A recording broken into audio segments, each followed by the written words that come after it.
पुण्यात सुंदर अशा सजावटीत बसून गणपती बाप्पा यांची ही मिरवणूक,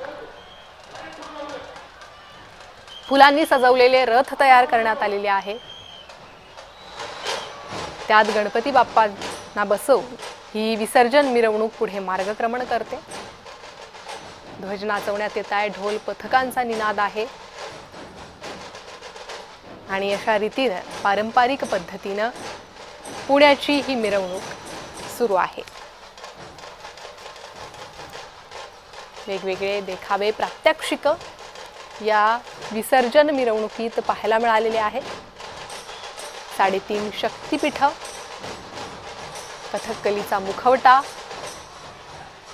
मर्दानी खेळ, मलखांब, तलवारबाजी अशा विविध प्रात्यक्षिकांनी भरलेली ही विसर्जन मिरवणूक, भक्तांची गर्दी, गणपती बाप्पा मोरयाचा जयघोष अशा प्रसन्न आणि जल्लोषपूर्ण वातावरणात या मिरवणुका सकाळपासून निघालेल्या आहेत आणि अद्यापही गणेश भक्तांचा तो उत्साह कायम असल्याचं दिसून येत आहे। वेगवेगळी ढोल पथकं आपलं वादन सादर करतात। महाराष्ट्राच्या कलेचा, परंपरेचा देखावा या निमित्तानं पाहायला मिळतोय। 10 दिवस चालणारा हा गणेशोत्सव, त्यामुळे संपूर्ण वातावरण चैतन्यमय, मंगलमय होऊन जातं आणि अखेर आज तो दिवस येतो जेव्हा बाप्पांना निरोप द्यावा लागतो।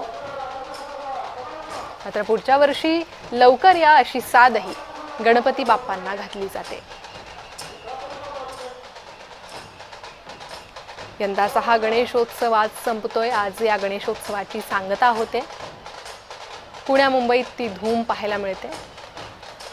बाप्पांना निरोप देण्यासाठी भाविक जमलेले आहेत।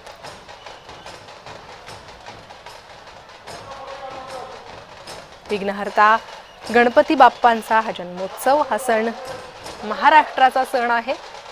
महाराष्ट्राचा राज्योत्सव म्हणून या उत्सवाला दर्जा मिळालेला आहे। बुद्धीचा अधिष्ठाता आणि विघ्नांचा नियंत्रक म्हणून गणपती बाप्पांची मनोभावे पूजा केली जाते। या 10 दिवसात घरातील सदस्यासारखं बाप्पाचं आगमन होतं। बाप्पाला गोडधोड नैवेद्य दाखवला जातो आणि 10 दिवस त्याची मनोभावे सेवा केली जाते। त्यामुळे गणपती बाप्पा हा सगळ्यांचा लाडका बाप्पा म्हणून ओळखला जातो। स्वागत आहे। तुम्ही पाहताय हा दैदप्यमान जाण्यासाठी मार्ग द्यायचा आहे।